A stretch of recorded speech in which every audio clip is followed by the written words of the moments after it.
Chamar aqui na frente o pastor sobrinho. Glória a Deus. Muito bem. Aí, eu lidero um tempo incrível, tá vendo? Deus é bom. Vamos orar pelo pastor, vamos pedir ao Senhor que esteja usando a vida dele. Impõe suas mãos para cá. Amado Deus, teu servo, Senhor, ele aceitou mais uma vez esse convite, e eu tenho certeza, Pai, que o Senhor irá usá-lo mais uma vez. Amém. Nós precisamos ouvir a Tua voz, nós desejamos, Pai, ser alimentados pela palavra que virá da boca do Teu servo. Por isso, Senhor, unge os lábios dele e fala através dele conosco, em nome de Jesus. Amém. Deus te abençoe. Graças a Deus. Graça e paz, queridos. Vocês estão me ouvindo bem? Graças a Deus. Quero compartilhar com vocês. O pastor estava dando risada que disseram que hoje me deram tempo. Ó. Ele disse que eu tenho que entregar 10 horas. Foi meu Deus ou foi graças a Deus aí? Glória a Deus. Eu estou aqui ainda impactado pelo evangelismo de ontem. Foi incrível, não foi? Foi extraordinário. E quero desafiar você a desmarcar tudo que você tiver na sua agenda para na próxima quarta estar junto com a gente lá. Nós vamos refletir um pouco numa palavra que está lá em Hebreus, capítulo 10. São 2 versículos só. 2 versículos só.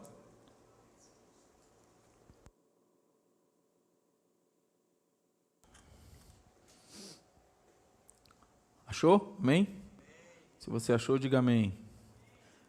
Se você não achou, diga amém também. Vamos ler? Vou ler na tela. Vou ler a versão da tela. Pronto. Vocês... Amém?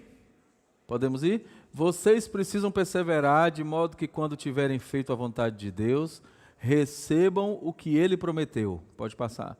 Pois em breve, muito breve, aquele que vem virá e não demorará. Posso ir embora, né? Tchau. A mensagem está aí. Rapaz, esse é um versículo que não tem muito o que a gente falar. Se a gente for olhar friamente a letra dele, vocês precisam perseverar de modo que quando tiverem feito a vontade de Deus, vão receber o que Ele prometeu. Pois em breve, muito breve, aquele que vem virá e não demorará. Simples assim. Você tem alguma coisa que você colocou diante de Deus, deixa eu te dar um recado logo claro, logo na largada.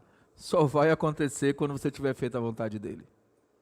E eu fiquei refletindo sobre isso e pensei em 3 coisas que eu acho que é importante que a gente não desista. Eu coloquei o tema dessa mensagem, não desista.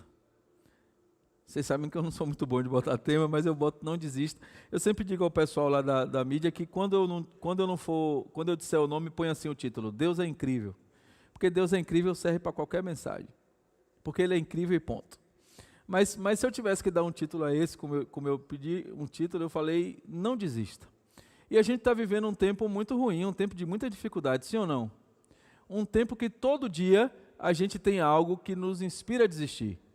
E a pergunta é, o que é que tem te inspirado? Você está sendo inspirado a desistir ou a caminhar? O texto que a gente leu diz, vocês precisam perseverar, de modo que quando tiverem feito a vontade de Deus, as promessas dele vão se cumprir. Precisa perseverar. E o que é perseverar? Perseverar é continuar mesmo quando tudo está ruim.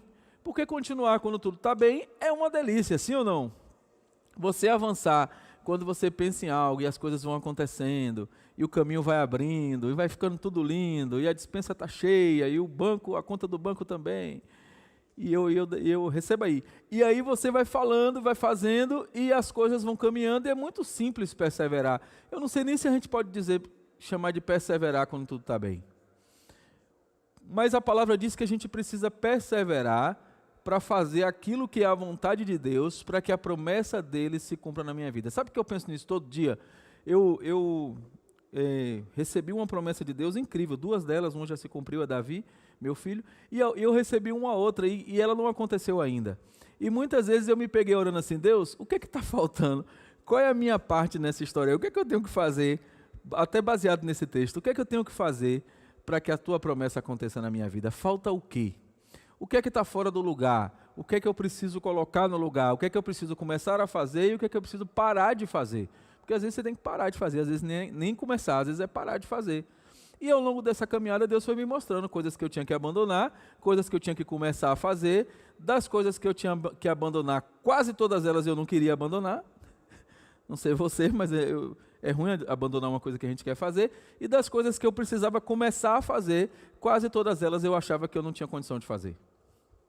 Então, você perseverar é difícil porque a gente nunca quer abrir mão de algo que Deus quer que a gente abra mão, e a gente nunca está pronto para começar algo que Ele quer que a gente comece, porque a gente acha que não está pronto. E eu aprendi uma coisa, vou dar uma dica para você que quer fugir de Deus. Quem quer fugir de Deus? É assim, é no pulo que a gente pega, viu? Porque o pessoal está tão acostumado a gente falar e amém, amém. Daqui a pouco levanta. Quem quer fugir de Deus? Amém. Oh, não era eu, não. As pessoas que querem fugir de Deus, elas têm um comportamento que não querem perseverar. Eu já vou dar logo uma dica. Tem gente que faz assim. Eu vou dar uma dica já dizendo para você que não tem jeito de fugir de Deus. Mas só para você entender. Tem gente que fala assim, recebe uma missão, acontece alguma coisa, ela fala assim, Deus, mas se você se identifica aí, eu vou ver, dê uma risadinha se você se identifica, que daqui eu vejo. Deus fala para você assim, tem que fazer isso, eu quero você naquilo. Aí você fala assim, Deus, eu não tenho condição não. Eu não tenho a menor condição, eu não sei falar, eu não sei fazer, eu não sei isso, eu não sei aquilo, eu não sei isso, eu não sei aquilo. Você começa a listar as características que você acha que você tem que não te habilitam a fazer aquilo. Quem está entendendo, diga amém. E por que a gente faz isso? Porque a gente quer criar um mecanismo para que Deus diga no final da nossa frase assim, tá bom, entendi, não é você não. E aí parta para outra pessoa e deixa a gente sossegado no nosso banco. Só que o que a Bíblia me diz é que quando a gente diz para Deus assim, ó Deus, eu não, porque eu sou tímido, porque eu não tenho condição, porque eu não consigo, porque eu sou fraco, você chama a atenção de Deus. Quando você faz essas coisas, Deus pensa assim, eu vejo Deus sentado no trono, vocês sabem que eu sou visual, eu vejo Deus sentado no trono e Ele olhando assim, dando risada, sabe de nada. Eu estou olhando para Ele, querendo Ele, e Ele está dizendo, me dando os argumentos para eu pegar Ele. Ele dizendo, não, eu não quero, eu não sei. Aí Deus faz, pronto, é esse daí. Por quê? Porque é nesse daí que Deus vai aparecer. Se não for desse jeito, é a pessoa que vai aparecer. Por isso que perseverar é tão difícil. Porque perseverar nada mais é do que a gente fazer com que a vontade de Deus prevaleça. E aí, vai ter dificuldade? Vai. Não está escrito em lugar nenhum que não vai ter. Mas só que você, quando persevera, quando você está nos caminhos que Deus quer que você esteja, vem a dificuldade e você enfrenta a dificuldade com Deus. Tem gente que acha que seguir a Deus, que está servindo a Deus, vai liberar ele da dificuldade. Não vai. A diferença é que vai fazer você estar com Deus na dificuldade. E vamos combinar. O que é mais fácil, você enfrentar uma dificuldade sozinho ou enfrentar uma dificuldade com Deus? E por que a gente não faz isso? Você tão na cara da gente, não está tão óbvio? Espera aí, eu vou para uma luta. Eu estou numa situação difícil. Eu tenho duas opções. Eu posso enfrentar essa luta no murro, e eu posso enfrentar essa luta com aquele que já sabe qual é o que eu tenho que fazer e qual é o final da luta. Por que a gente nunca escolhe a segunda opção, se ela é tão óbvia na nossa cara? Ah, mas eu não sei, eu não vou para o evangelismo porque eu não sei o que falar. E quem disse que é você que vai falar? Ah, eu não vou porque eu não sei o que fazer. E quem disse que é você que vai fazer? Você só precisa ir. Você não precisa se preparar para nada, você não precisa tomar curso nenhum, você só precisa ir. É simples assim. Ah, mas eu não sei porque eu estou vendo aquela situação ali em tal departamento. Eu acho que o departamento das crianças lá precisa de ajuda. E por que você não vai? Ah, porque eu acho que tal departamento, eu acho que, sei lá, casais, jovens, sei lá, qualquer um, precisa de ajuda. E por que você não vai? Você levanta e vai, diga, ó, pastor, eu estou aqui vendo que eu acho que precisa disso. Eu queria me voluntariar para ajudar. Aí você se coloca na vontade de Deus, Deus vai orientar a igreja, os líderes para te dizer o que fazer, você vai fazer, vai dar tudo certo. Agora, é muito mais fácil eu estar sentado onde eu quiser ficar e dizer, ó, ali está errado, ali devia ser daquele jeito, ali podia ser daquele jeito, ó, tinha que ser desse jeito. E o texto que a gente leu hoje nos fala para a gente perseverar naquilo que Deus quer, e há uma recompensa extraordinária para isso. Quando a gente está no caminho que Deus quer, Ele cumpre a promessa dEle para nós. Quem tem promessa de Deus? Levante a mão aí. Se você tem uma promessa de Deus e você quer que ela se cumpra, você acabou de aprender a fórmula de fazer ela se cumprir. É viver de modo que agrade a Deus, fazer a vontade dele. E ele vai fazer. E deixa eu te dizer uma coisa muito interessante para você sair daqui hoje com uma coisa bem clara. Não existe atalho que acelere o tempo de Deus. Talvez a gente fique, mas eu vou fazer isso porque se eu trabalhar, se eu for para a igreja segunda, terça, quarta, quinta, sexta, e me envolver em todos os ministérios e fizer tudo, e falar de Deus vai acelerar o tempo porque ele vai ver que eu estou trabalhando, ele vai ver que eu mereço. Deixa eu te dizer, não tem nada a ver com merecimento. O que o texto diz é que quando eu faço a vontade de Deus, e a vontade de Deus ela nem precisa ser alguma coisa que eu pensei, sonhei ou quis fazer. Quando eu faço a vontade de Deus, ele cumpre a promessa. E a segunda parte diz que é uma espécie de alerta para que a gente se acelere e corra no sentido de começar a fazer logo essa vontade de Deus. Ele diz, pois em breve aquele que vai vir, vai vir. Aquele que virá vai chegar. E se você crê que Jesus vai voltar, você precisa correr. Porque se você hoje, se Jesus chamasse sua senha hoje, eu fiquei com esse negócio de chamar a senha na cabeça, vocês perceberam, né? Se Jesus chamasse sua senha hoje, você sabe para onde você vai?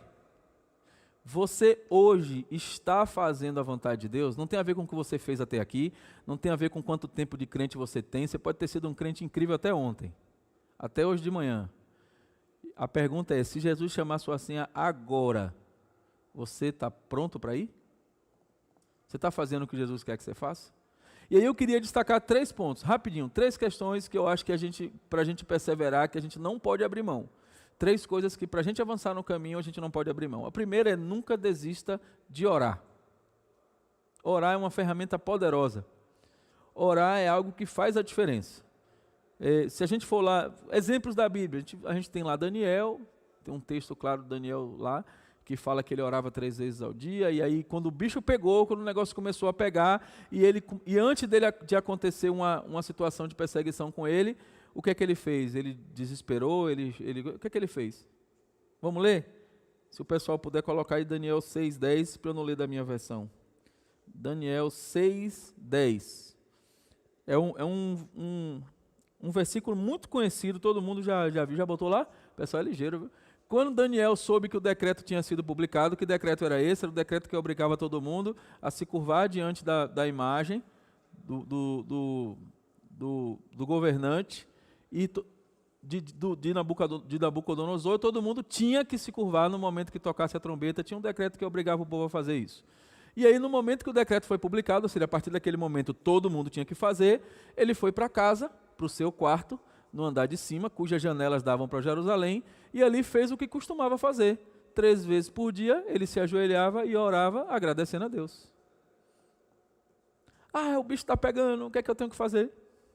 Só que tem um detalhe importante, veja o que o texto diz, e ele fez o que ele costumava fazer. Para ele era um hábito orar diante de Deus. O que é que você tem feito? Você tem orado só quando o bicho pega? Você tem feito aquela oração de agradecimento de 40 segundos? Obrigado, Deus, porque o Senhor me deu isso, por causa daquilo, obrigado pela minha igreja, obrigado pela minha família, obrigado pelos meus filhos, obrigado até pelo que o Senhor nem fez ainda, em nome de Jesus, amém. Nem deu 40, deu? Alguém marcou, não? Acho que não deu 40, não deu? Deu 20? Misericórdia. Talvez você esteja orando todos os dias assim. Ontem aconteceu algo interessante comigo. Eu estava orando com meus filhos e a minha esposa antes de dormir. A gente tem um hábito de vai para o quarto deles. Davi tem a Bíblia dele, ele lê essa Bíblia que é de mensagens diárias. Depois ele lê uma outra Bíblia ele lê uma Bíblia de histórias. Depois ele lê uma Bíblia de mensagens diárias. Daniel faz a dele, porque Daniel não sabe ler ainda. Mas Daniel ele olha as imagens e conta a história. E eu recomendo vocês algum dia chamar Daniel com a Bíblia dele para ele contar as histórias para vocês. Porque você imagina que ele vê as imagens, e ontem eu aprendi uma nova história sobre Jonas e a baleia. Eu conheci Jonas de um jeito diferente ontem. Depois eu aconselho vocês a chamarem ele com essa Bíblia e mandar ele contar a história vendo as imagens, que vocês vão ver que coisa interessante. E aí a gente estava orando, e aí tem uma regrinha, né? Os 4 oram. Normalmente eu sou o último que ora. Não é uma regra, mas normalmente eu sou o último. E aí Daniel ora primeiro, Davi, depois a mãe, depois eu, a gente deitado, aí eles dormem, depois eu vou com a mãe para o meu quarto. Mas normalmente a gente só vai depois que eles dormem. E nesse momento da oração, eu estava lá orando e eu tinha algo que estava me agoniando muito hoje. Eu tinha uma demanda para resolver hoje que estava me agoniando. Me agoniando assim no sentido de que eu estava pensando nela mais do que eu deveria pensar. E aí eu falei assim, Deus, o negócio é o seguinte, eu não sei como é que eu vou resolver isso. E eu preciso resolver amanhã. Então eu preciso que o senhor entre aí, se o senhor puder parar aí e dar uma atenção especial para esse negócio aí, eu vou agradecer.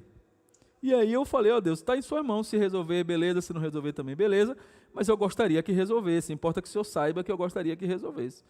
Mas está tudo certo. E aí fui dormir. E aí de manhã, sei lá, meio-dia para tarde, sei que hora era aquela, eu recebi uma mensagem de uma pessoa, uma pessoa que tinha que pagar um valor para mim, que eu achei que eu nem ia receber mais, e ela mandou uma mensagem e falou assim, manda sua conta aí, e era o valor, quase o valor que eu tinha que resolver, da coisa que eu precisava pagar. E aí, na hora ela fez assim, você ainda tem isso, uma coisa que ela comprou na minha mão? Eu falei, tenho. Ela fez, então, já me diga aí quanto é, tanto, que eu já vou pedir uma outra coisa com você, você já manda, já despacha. E aí já foi mais do que eu precisava para resolver. Na noite anterior, eu não exigi que Deus resolvesse não, porque às vezes a gente exige que Deus resolva, né? Eu só pedi, falei, Deus, se o senhor puder resolver, vai ser muito legal se o senhor resolver. Se o senhor não resolver, está tudo certo também. Mas eu gostaria de dizer para o senhor que eu gostaria de resolver. E no dia seguinte veio do lugar mais improvável. Porque se eu saísse e vendesse alguma coisa, se eu saísse e prestasse um serviço, talvez no final do dia eu estivesse dizendo, rapaz, eu saí e eu resolvi. Mas veio de um lugar muito improvável e veio a partir de uma oração. E talvez você esteja investindo muito pouco tempo em oração. Talvez esse seja o seu problema.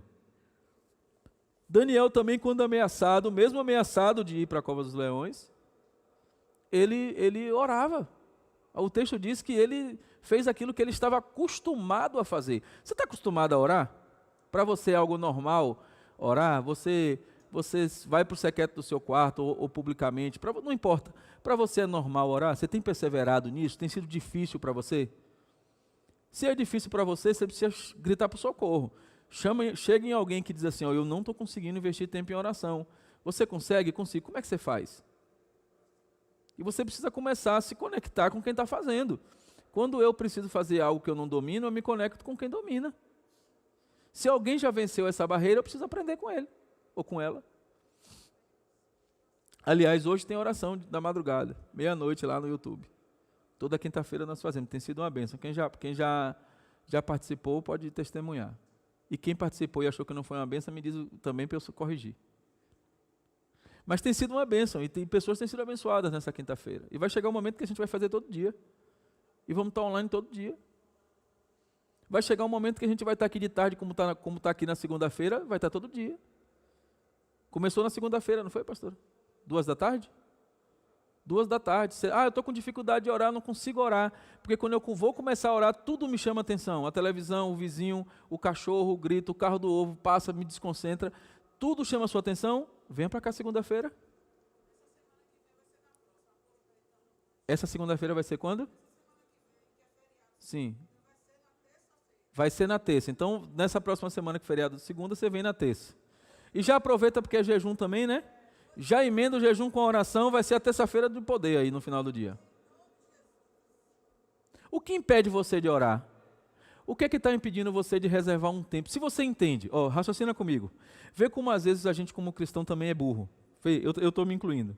Não estou te ofendendo não, o burro sou eu. Aí se você achar que serve para você também, você abraça. Mas o burro sou eu. Pensa o seguinte, eu sei que se eu oro a Deus, Ele me ouve e me atende. Até aí tudo bem?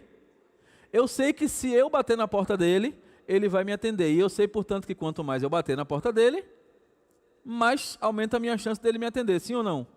E eu quero que ele resolva, sim ou não? E por que eu não estou batendo?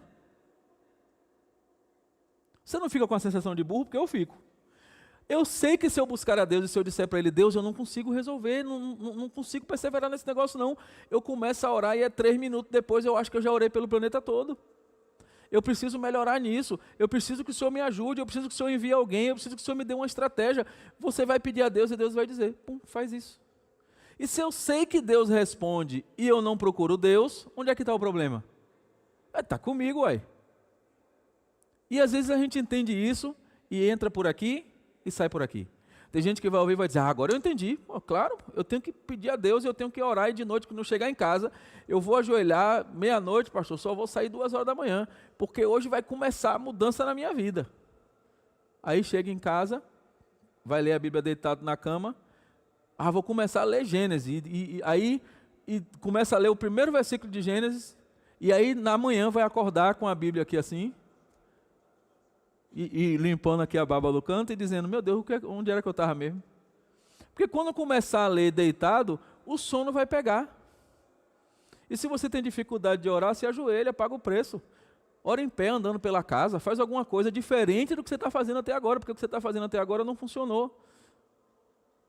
O segundo ponto que eu acho que é importante a gente pensar na perseverança é não desistir da fé. Não desistir da fé. Porque quando a gente pensa em oração como uma central de pedidos. E a oração não é uma central de pedidos. A oração é uma central de relacionamento. Onde eu vou dizer a Deus aquilo que está no meu coração, na minha mente, e vou esperar que Ele diga para mim o que está no coração e na mente dele. Oração é relacionamento. Se a sua oração tem sido uma central de pedidos, comece a mudar isso. Porque talvez você fique, Deus, eu queria pedir por isso, por aquilo, por aquilo, por aquilo, por aquilo. Até agradece de vez em quando, para dar uma tapeada em Deus. Queria agradecer por aquilo que o Senhor fez, mas na verdade eu queria pedir por isso, por isso, por isso, por isso. E a sua lista de pedidos é tão grande, que se você pedir 50 coisas, Deus fizer 5 coisas incríveis na sua vida, você não vai perceber. Porque na sua cabeça ainda faltam 45. Você está entendendo o que eu estou falando? Qual é o seu principal pedido? É Deus, importa que seja na minha vida como o Senhor quer que seja. O que é que o Senhor quer para mim? O que coincidir, o que eu quero que coincidir, está valendo. O que não coincidir, tira e mantém o que o Senhor quer. Simples assim. Porque tanto em uma como em outra opção, o caminho pode ser difícil e vai doer. A diferença é que quando você escolhe seguir o que Deus quer, Ele tem o controle. Se Ele tem um controle, Ele resolve. Está na hora de você começar a parar de sofrer com essas coisas. Não adore a imagem de ouro. Quando eu penso em fé, eu penso nisso também. Porque a gente, na primeira dificuldade, meu Deus do céu, a gente ora, faz vigília, faz tudo. Aí aparece a primeira coisa que aos nossos olhos parece ser uma solução, a gente balança. Quem está entendendo o que eu estou falando? Não, eu vou orar a Deus, vou orar, vou jejuar, vou fazer tudo. Aí basta vir o primeiro pratinho de coisa que parece agradável aos nossos olhos, aí a gente até diz que foi Deus que mandou. Está na hora da gente começar a pensar na fé, como a fé... Eu gosto também desse texto que por coincidência também está em Daniel 3, 16 e 18, já dando a dica aí para o pessoal, 3 Daniel, também está em Daniel por coincidência, é uma história também bem conhecida. Deixa o pessoal pole para eu ler para todo mundo acompanhar comigo. Foi eu que parei ou congelou? Ah, não, foi congelou. Eu não sei fazer uma estátua tão bem assim. Mas está lá em Daniel 3, se você não achou, acompanhe comigo. Tá assim, Sadraque, Mesaque e Abednego. Aliás, quando eu me casei, eu falei para minha esposa que se eu tivesse trigêmeos, seria Sadraque, Mesaque e Abednego. Ela quase me matou. Responderam ao rei Nabucodonosor. Não, está na tela não? Ah, hein?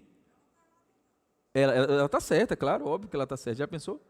Não dá nem para botar apelido em Abednego. Não precisamos defender-nos diante de ti.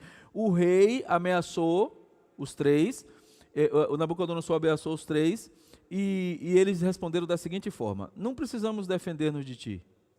Se formos atirados na fornalha em chamas, o Deus a quem prestamos culto pode nos livrar, e ele nos livrará das suas mãos.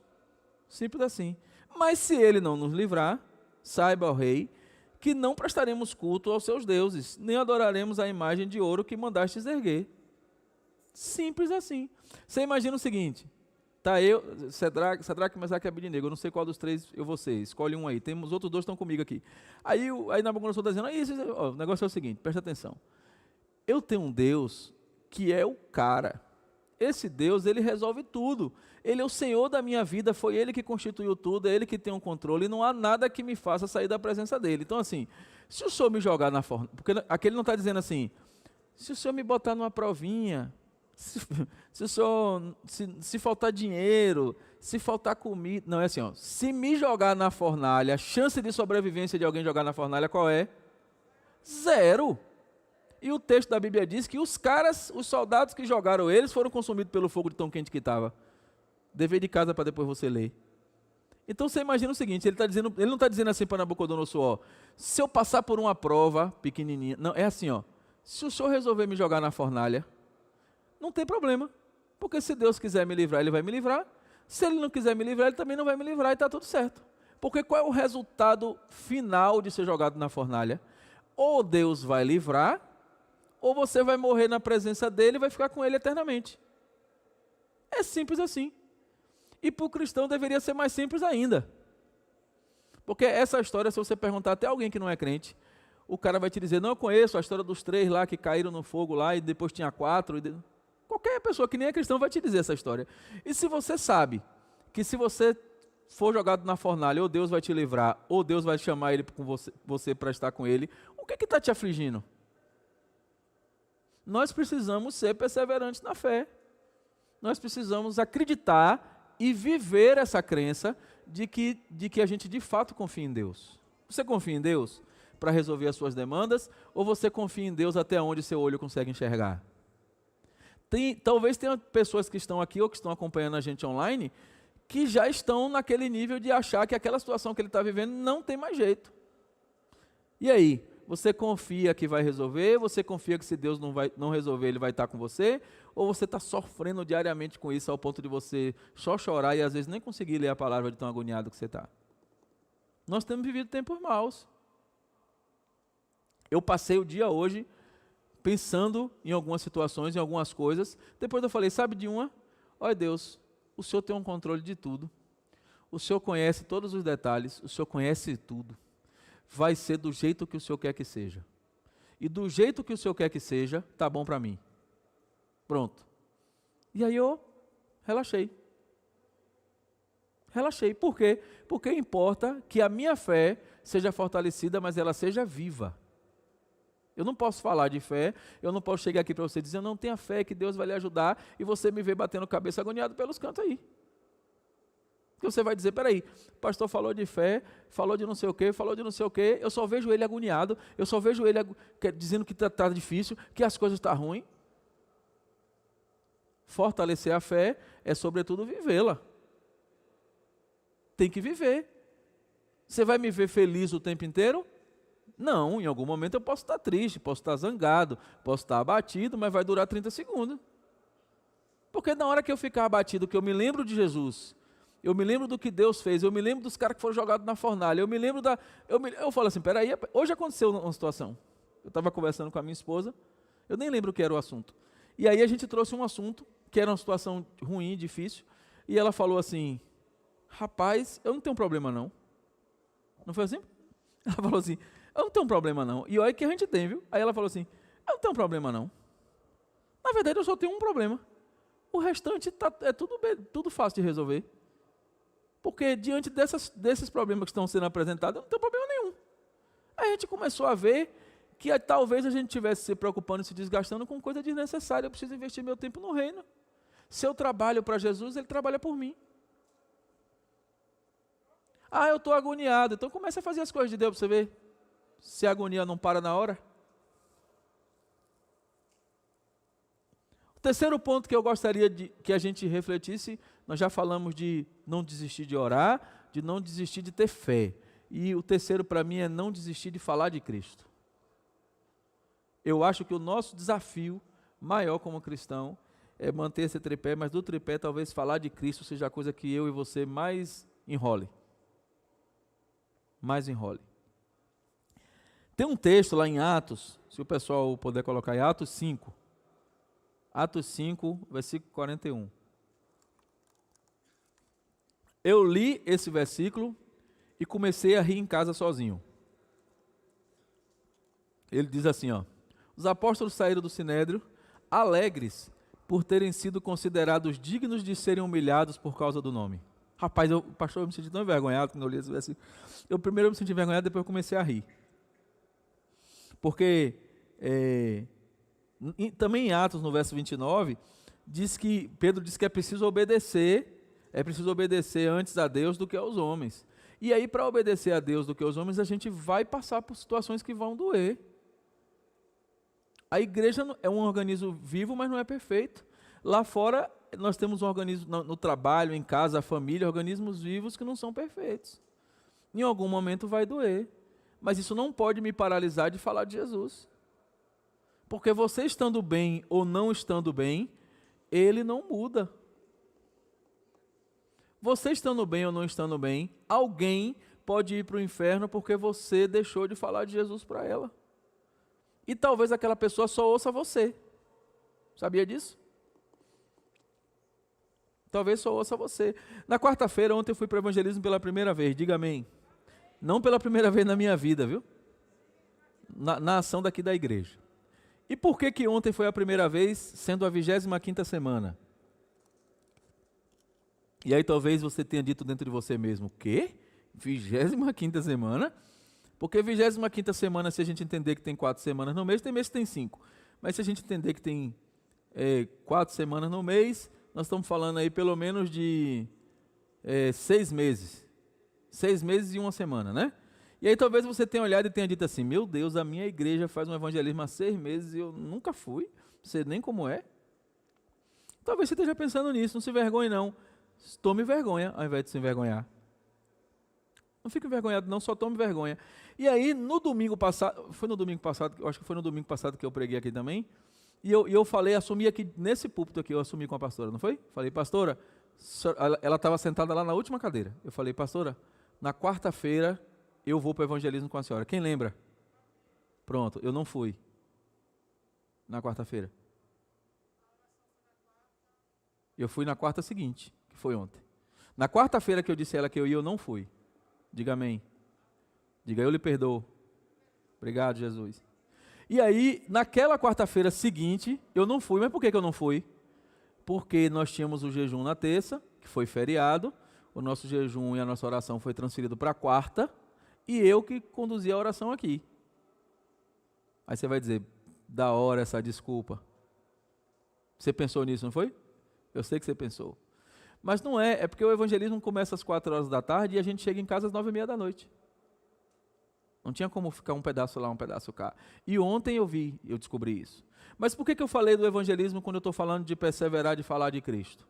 É que eu fui sem saber como era. Então no começo eu fiquei cheio de dedo. Faz o quê? Como é agora? Pega a sopa, eu tomo a sopa também, eu como pão, como é? Eu fiquei pensando. E eu vou dizer para vocês, viu? Glória a Deus pela vida do pessoal que faz a sopa, porque é incrível. É uma sopa deliciosa. E eu não sou muito fã de sopa, mas é incrível. E aí eu fui seguindo, eu falei, quem está indo, eu vai, e eu vou junto aqui de longe, vendo como é. Primeiro, eu vou sentindo o clima, e vou vendo o que é que tem que fazer. Enquanto isso, eu vou fazendo aquilo que eu não preciso que ninguém me oriente a fazer, que é falar de Jesus.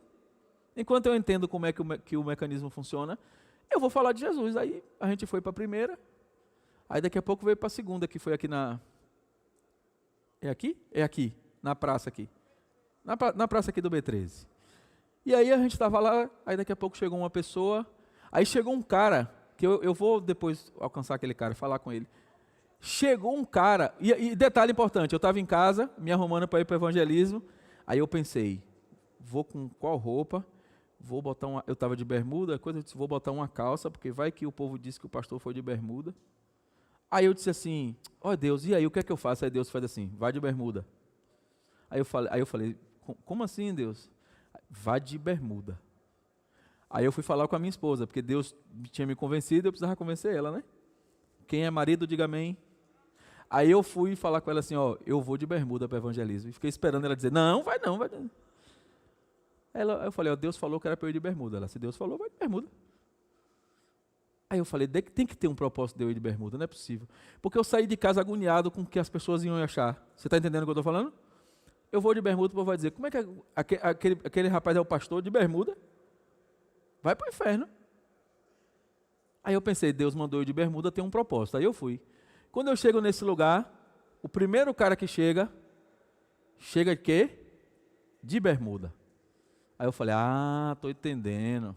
Vai ter uma galera de bermuda aí que a gente vai encontrar, que eu vou poder chegar, porque o cara não vai ter medo de mim, porque eu estou de calça ou de gravata, eu vou chegar.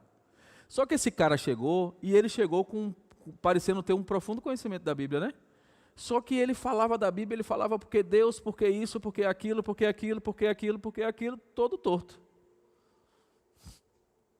Levando uma vida que vai, pelo que eu vi, pelo que eu ouvi das pessoas dizerem dele lá, ele vai descer de tobogã para os infernos. Mas conhece a Bíblia. E começou a falar. E eu estava incomodado, porque ele estava conversando com a pastora, ele confrontava ela e ela respondia. E eu aqui comigo, vou dar uma voadora. Mas assim, uma voadora santa, uma voadora espiritual. Não era, você não pensar que eu queria voar no rapaz, não era isso não. Eu falo assim, eu vou chegar. Só que aí Deus não deixava eu chegar. Cadê Claudião? Ele estava comigo do lado, eu falei assim, vou dar uma voadora ali, lembra? Por quê? Porque eu entendi, só que Deus não deixou eu ir falar com ele. Quem tinha que falar com ele ali era a pastora e ela falou o que ele precisava ouvir. Minutos depois, a pastora foi falar com uma pessoa e me chamou. Pastor, vem cá. Eu não vou dizer o nome, nem vou dizer quem era. Vem cá. Aí eu fui lá falar com ela. Ela estava nitidamente abatida, pedindo pelo amor de Deus por uma oração. Ela só queria que a gente orasse por ela. Me parece que ela é cristã, o marido não, né, pastor? A senhora está lembrada quem é, né? Pronto.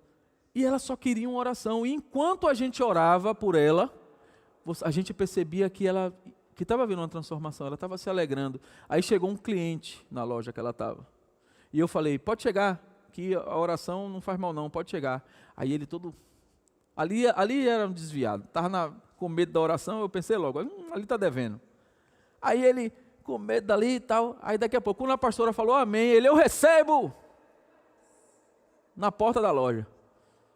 Aí eu falei, meu Deus do céu, como esse povo está pedindo a tua presença e a gente está se escondendo. Na porta de um depósito de bebida.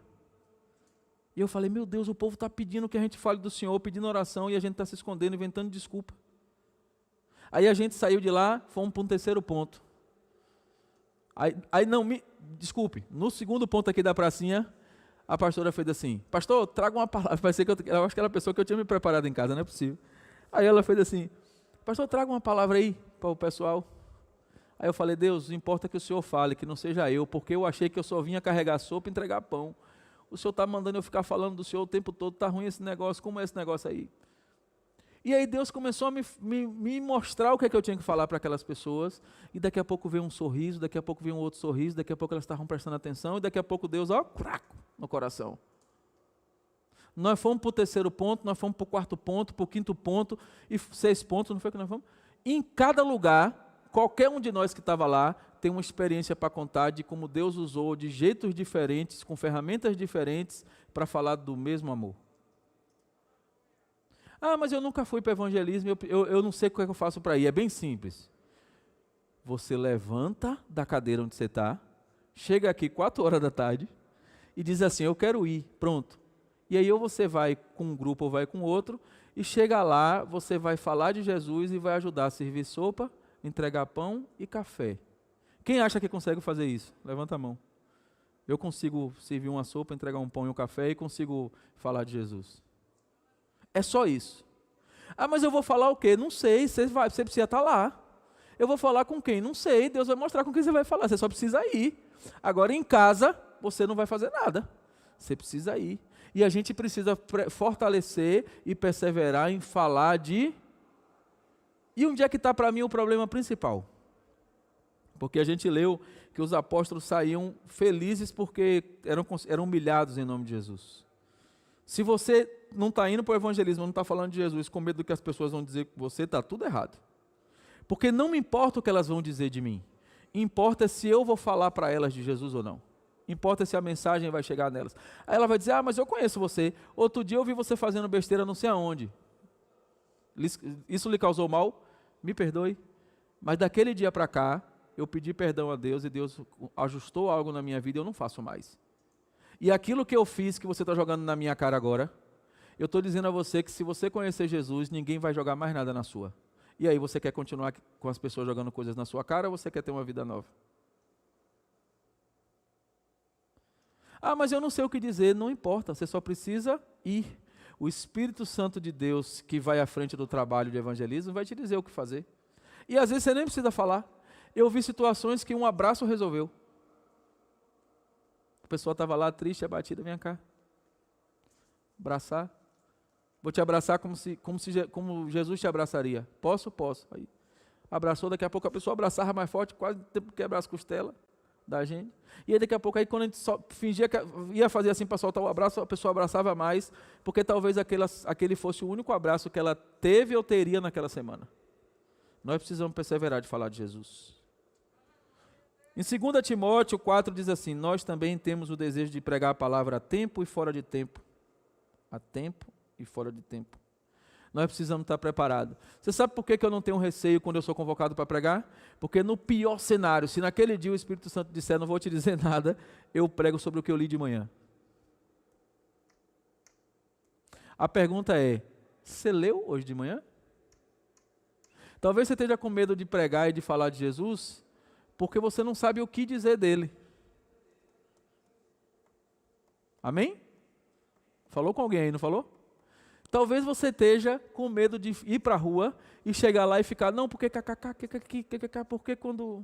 quando Bartimeu subiu na árvore e a baleia veio, aí você vai misturar tudo. Por quê? Porque você está pensando em falar para as pessoas de um texto que está na Bíblia. Não é isso. O que você precisa é falar de Jesus, e às vezes você não vai dar um versículo sequer, você vai só falar o que Jesus está fazendo com você. E aí talvez o seu medo seja, Jesus não está fazendo nada comigo, porque nem com ele eu tenho falado. O que a gente precisa é contar experiência. Eu preciso evangelizar, falar de Jesus, é contar a experiência de como ele está agindo na sua vida. Se ele não está agindo, você não tem o que contar, e isso te paralisa. E como é que eu reverto isso, para a gente terminar? Como é que eu reverto isso? Eu já sei que eu preciso perseverar na fé, que eu preciso perseverar na oração e que eu preciso perseverar em falar de Jesus. Vocês nunca cumprem o combinado comigo, né? Eu já falei quando eu estiver bebendo água, você fala um amém, fala alguma coisa para ficar bonito na live. Vocês nunca fazem.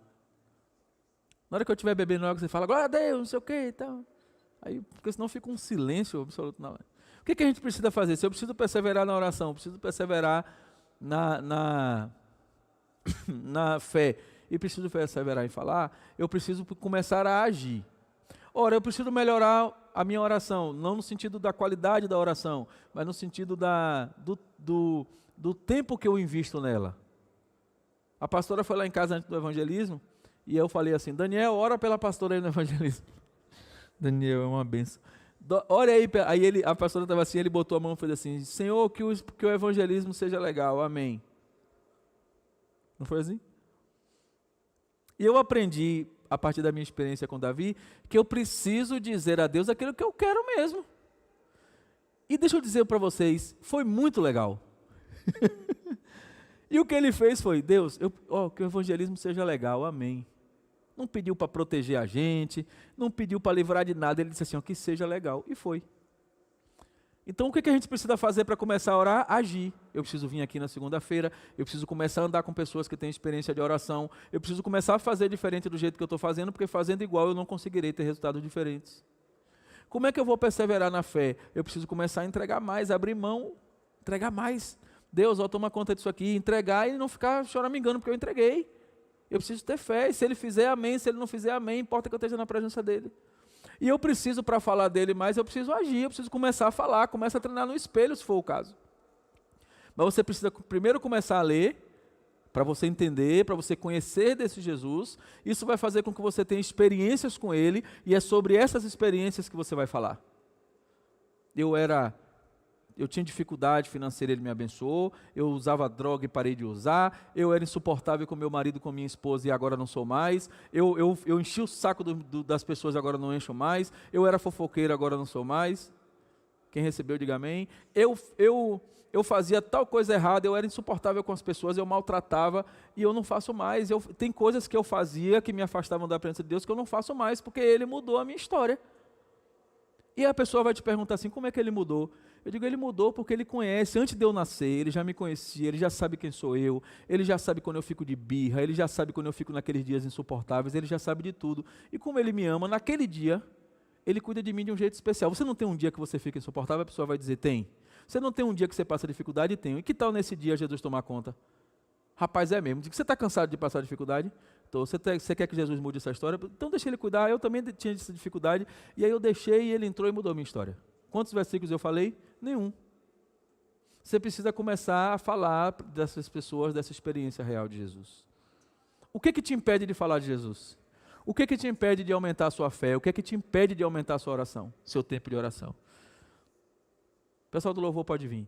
O que te impede de começar a agir na direção de melhorar essas coisas? É a preguiça? É o medo? É o receio do que vão falar? Ah, mas eu aí comecei a me envolver. Aí as pessoas dizem, aí, ó, outro dia não queria nada, agora quer fazer tudo. Se você não se envolver, vai dizer, ó, tem não sei quantos anos na igreja, não faz nada. Seja lá o que você for fazer, alguém vai falar. O que importa é o que Jesus tem falado de você. O que Jesus tem falado com você? Eu não estou dizendo que você não tem que se importar com o testemunho com o irmão. O que eu estou dizendo é que o seu testemunho com o irmão vai fazer sentido e vai ser bom se ele estiver sendo motivado pelo que você está fazendo para Jesus. Senão, você vai ter um movimento muito bonito, um testemunho aparentemente muito bonito, e quando você vai ver, você está machucando pessoas, ferindo. Tem a ver com o que você como você está conectado com Jesus. O que Jesus está fazendo? O que Jesus está fazendo na sua vida? Fique de pé, vamos orar. Por que o louvor veio pela metade? Ah, sim. Eu falei, meu Deus, será que eu falei alguma coisa que o pessoal do louvor chateou comigo? Não quer? Estou brincando. Estou brincando. Nós já estamos terminando e eu quero convidar você. Eu quero convidar você que entendeu a mensagem. E se você não entendeu também e quer vir, pode vir. Não precisa você entender não, só precisa você agir. Eu quero convidar você a, se você entendeu que você precisa melhorar